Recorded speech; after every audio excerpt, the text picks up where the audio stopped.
शंकर प्रसाद जी, अब मैं आपके पास सीधे आते हुए देखिए, सैन्य वार्ताएं कब हुई हैं। हाल के दिनों की मैं बात बता देती हूं। 2024 के फरवरी में हुई थी, 2023 में 3 दौर की, 2022 में 4, 2021 में 5 और 2020 में 8 दौर की सैन्य वार्ताएं हो चुकी हैं।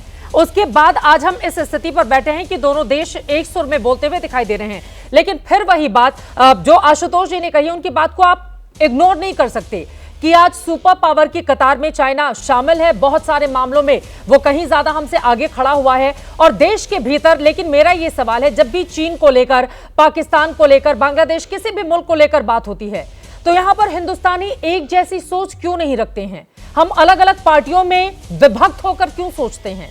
क्योंकि जब तक हम एकजुट नहीं होंगे, इस तरह के मुल्क, उनको तो लगेगा कि देखिए इनके भीतर किस तरह की राजनीतिक रस्साकशी चल रही है और हम जो कर रहे हैं वो बिल्कुल सही है। देखिए, ये पॉलिटिकल बातचीत पे तो मैं समझता हूँ कि मेरे को टिप्पणी नहीं करनी चाहिए, क्योंकि ये पॉलिटिकल इनकी आपस की लड़ाई है, इसमें मैं कोई दखल अंदाजी नहीं कर सकता। लेकिन दो चार जितने आपके पैनलिस्ट ने अभी तक बातें की हैं, उनसे सबसे हम सब सहमत हैं, उसमें कोई दो राय नहीं हो सकती। सिर्फ एक एडिशनल पॉइंट मैं रखना चाहता हूँ जो आपकी डिबेट में अभी तक नहीं आया है जी। इंडिया इस समय अपनी जियो स्ट्रेटेजिक लोकेशन को समझता है। बिल्कुल, इंडिया ने अभी तक कुछ साल पहले तक ये नहीं समझ पाए थे कि इंडिया की ज्योग्राफिकल लोकेशन हमें क्या बेनिफिट देती है। इस समय Indian ocean is the most important क्या कहते हैं trade line for shipping industry.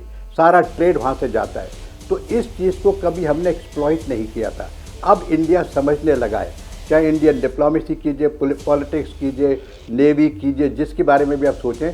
लेकिन ये बात क्लियर है कि जिन बातों पर अभी तक बातचीत हो चुकी है, बॉर्डर नॉर्दर्न एरिया में army equivalent to Chinese army, development बराबर हो रही है, एयरफोर्स सुपीरियर हो गई है, डिप्लोमेसी अच्छी हो गई। लेकिन नई बात जो सामने आ रही है पिछले कई सालों से, वो है geo strategic location of India.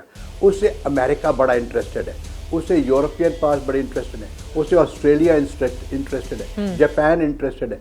China उससे परेशान रहता है कि अगर किसी प्रकार से इनका क्वाड का कोई समझौता हो गया और जिस तरीके से ये बातचीत चल रही है, तो क्या मैं आइसोलेट हो सकता हूँ वर्ल्ड के अंदर? तो हालांकि ये बात को कोई डिनाई नहीं कर सकता कि Chinese economy is so much bigger than hours, पर यह भी कोई डिनाई नहीं कर सकता कि इंडियन इकोनॉमी किस तरीके से बढ़ रही है। Indian economy is already the 5th largest economy in the world. तो आगे बढ़ के इंडियन इकोनॉमी के जो फ्यूचर है वो बेटर दिख रही है। आपको रोज देखती है कि किस तरीके से इंडियन पॉलिसीज को वर्ल्ड के अंदर रिकग्नाइज किया जा रहा है, चाहे ब्रिटेन हो, चाहे अभी आप सबसे बड़ी बात जो आप देख रही हैं, जो ये रशिया के साथ बातचीत हो रही है, इसमें बात हो रही है एक करेंसी की। अगर आपने रशिया के ऊपर अमेरिका ने कोई सैंक्शंस लगा दिए हैं, उनके जितने बैंक्स हैं उनके साथ उनके रिलेशनशिप को बंद कर दिया है, तो रशिया कहता है कि हम अपनी करेंसी में ट्रेड करेंगे। बिल्कुल, तो आप देख रही हैं हम किस प्रकार से ऑयल ट्रेड हो रहा है हमारा रशिया के साथ, रूबल रूपी ट्रेड हो रहा है। So this is another dimension. अभी जो बातें हो रही हैं वो एक अलग नई चीजें सामने आ रही हैं। बिल्कुल, कि जी हम छोड़ो, जो अगर डॉलर की बात है, डॉलर का अकाउंट इन्होंने बंद कर दिया, ठीक है, बंद कर दिया तो कर दिया, लेकिन हम रशिया के साथ ट्रेड कर रहे हैं ऑयल में। आज रशिया का ऑयल, सोचते थे लोग कि रशिया के ऊपर पाबंदी लग जाएगी तो उसके तेल का क्या होगा, उसकी इकोनॉमी ठप हो जाएगी। ऐसा नहीं हुआ ना।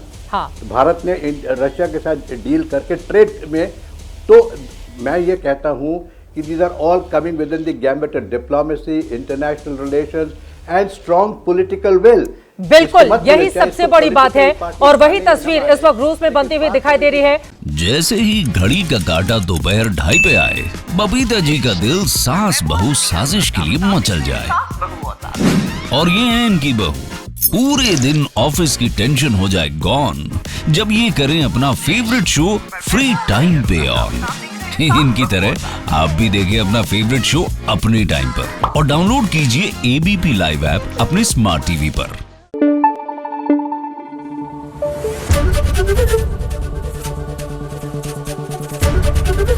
एबीपी न्यूज आपको रखे आगे।